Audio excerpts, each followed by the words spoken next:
You're listening to the Greeks Gridiron, live with Ethan Haristodoulou. Good morning, my Bills Mafia, and welcome to the Greeks Gridiron. I am Ethan Haristodoulou, and today your Buffalo Bills are on the clock in my NFL Draft Preview Series, where I go over 3 players I would like to see each and every single team in the NFL go after. And again, today, my Buffalo Bills fans, you guys and your Bills are on the clock. We're going to go over some players in day 3, day 2, and then I will go over my round 1 pick 25 selection with you guys. So make sure you sit back, hit that like button, hit that subscribe button so you don't miss out on the rest of the league and all the other content that I'm covering as well. And let's jump right into it, shall we? So the Buffalo Bills, we're looking at 8 total draft picks in this year's draft. And there's a few positions of need that I think the Bills have to go after. Definitely one of the more complete rosters in the NFL at this stage in the game. Buffalo is leaps and bounds one of the most talented teams, I would have to say, and they've got a lot of really good pieces on the offense. I would say the defense probably needs more work than anything else, and again, it's not a ton, but there are some positions of need that I think are glaring a little bit post-free agency, and we're going to start in day 3. And this one might be a little bit of a surprise, but the reason I'm going after this in day 3 is because, there's a handful of picks in day 3 that Buffalo has, and this one is less a pressing need and more of like an investment into the future selection. I wouldn't mind seeing Buffalo go after a linebacker, and more specifically linebacker Troy Anderson from Montana State. This is a guy who was at one point a quarterback, a running back, and then finished off his collegiate career as a linebacker. So one of the big pros that I'm going to talk about with him has got to be the fact that he's played on the other side of the football, one at the command position of quarterback, and also against a position that he's going up against in the run game every single time that football gets handed off. This gives him a little bit of an edge that some linebackers who maybe haven't experienced playing those other positions have, and I think is something that ultimately will work in his favor. Now, he has 50 run stops this past season out of the 67 total that he has. The reason I bring this up is because the Bills were ranked 14th in rushing yards a game. A guy like this who has a nose for the football, understands the running game, understands what the running back is thinking when he's getting the football and trying to sift through his offensive line to get through those blocks and try to break through the hole and instead get thumped in the face by linebacker Troy Anderson himself, I think is a huge addition, and again, a late day 3 addition, but a guy who can be an investment into the future. I don't think the linebacking core is really in a super high position of need, but is definitely something that I think is going to need to be addressed at some point sooner rather than later, I would say. And this guy fits the bill. He's super athletic, 4.42 40-yard dash. He's a 3-down linebacker. The guy is an excellent project and development type player. Now, there's not to say that there aren't some cons to his game. I'm not going to sit here and act like this guy is the steal of the NFL draft here. He does lack true experience, but again, that upside does outweigh the risk, in my opinion. He's only had 1 true season as a linebacker, so that's something that, or was it 1? It's 2 seasons. I'm sorry, 2 seasons as a true linebacker. I'm sorry, it's early. I just worked last night. Brain's running on low fumes here.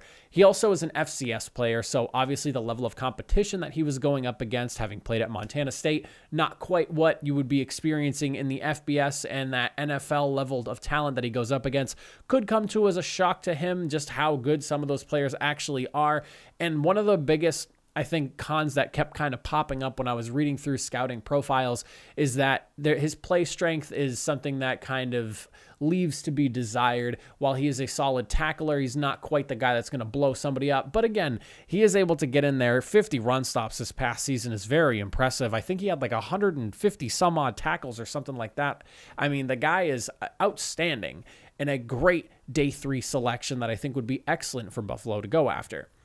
Now, moving on into the day 2 selection, where picks start to mean a little bit more here.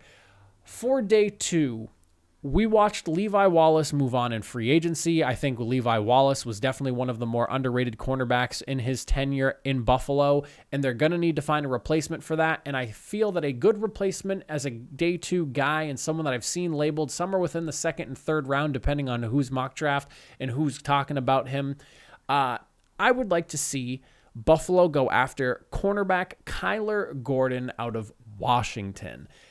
47.3 passer rating, 50% completion percentage, and a couple of interceptions in 2021. Kyler Gordon was very effective in doing what he did. He can also play out wide and in the slot, so he brings some versatility to the defense as well. He's not just a one-trick pony. You can move him around as necessary based off of injuries and scheme and tight matchups and things like that. You know that you have a guy that can move inside or outside whenever the situation calls for it based off of what's going on around him. And he's also a very explosive athlete. He has really good speed and excellent hops. He's praised for his vertical leap.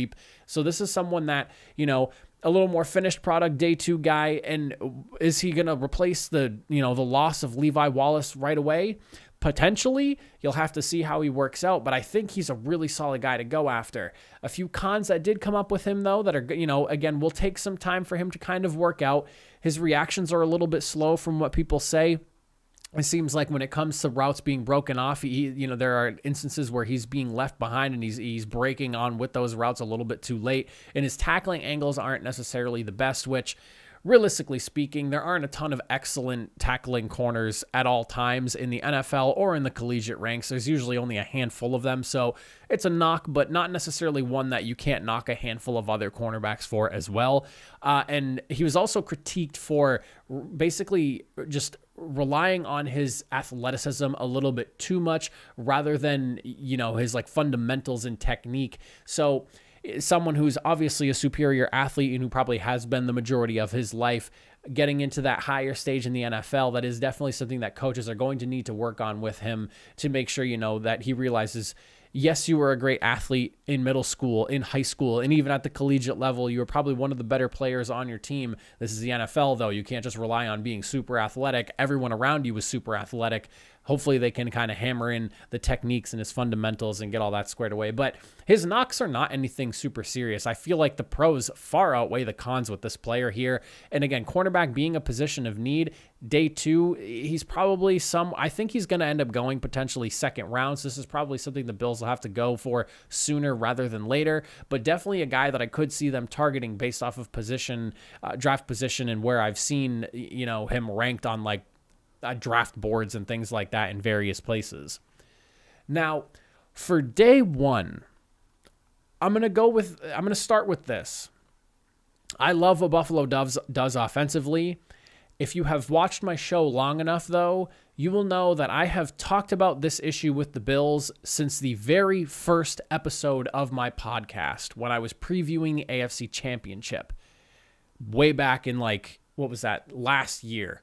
So the Bills have what could have been a really effective running back room and a really effective running game, but the offensive line has just never really quite been up to par to open things up.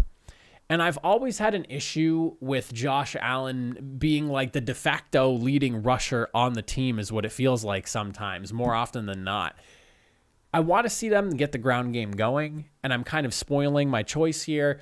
I want to see them go offensive line, and more specifically, I would like to see them go after a guard. Now, they did just bring in Roger Saffold during free agency. I like that, but let's double down. Let's beef up the offensive line some more, and I've seen him go to the Bills a couple of times in some other mock drafts, and quite honestly, after looking through guys and weighing different positions and players and things like that, I agree with the mock drafts that I've seen this guy go to the Bills. Offensive guard, and yeah, he played on the left side, and I know Roger Saffold has played on the left side, but you can bump him over to right guard and make that work out. Zion Johnson from Boston College. This guy is a day 1 starter. I mean, you watch the way he plays, and everyone is in consensus that you're going to draft him, and you're going to plug and play, and he's good to go. He's versatile. He's played left guard. He's played left tackle. He's played one of the hardest positions on the offensive line at the left tackle spot, and he did it pretty well at that.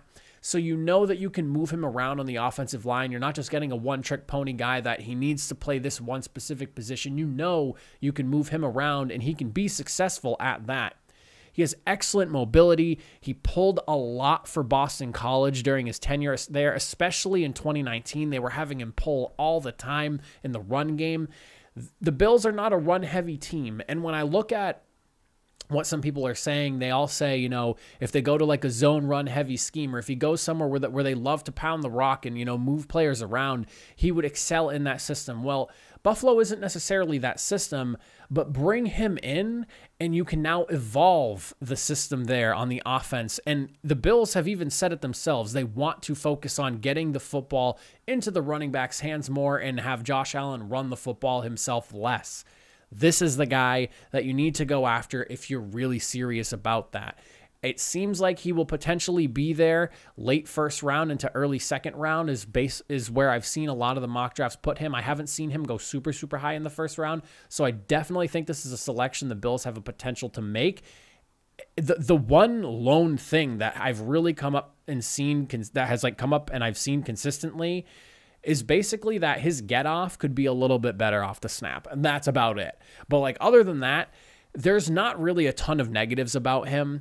Everything is positive, positive, positive. He feels like one of the more sure players coming out of this year's draft. And despite the fact that he's graded somewhere around like a late day 1, early day 2 pick, this is a guy the Bills got to go after. I want to see them fortify that O-line. They addressed wide receiver, bringing in Jamison Crowder. Isaiah McKenzie looked like a stud in that AFC divisional round against the Chiefs. You obviously have Stephon Diggs there. Wide receiver room looks really good already. You have Knox, who is emerging as a tight end. You obviously have Josh Allen. Let's cap it off by just solidifying the O-line and really being a problem for teams to scheme against and allow that running game to finally blossom and take shape so that Josh Allen isn't rushing for nearly 800 yards in a season again. That should not be necessary for him.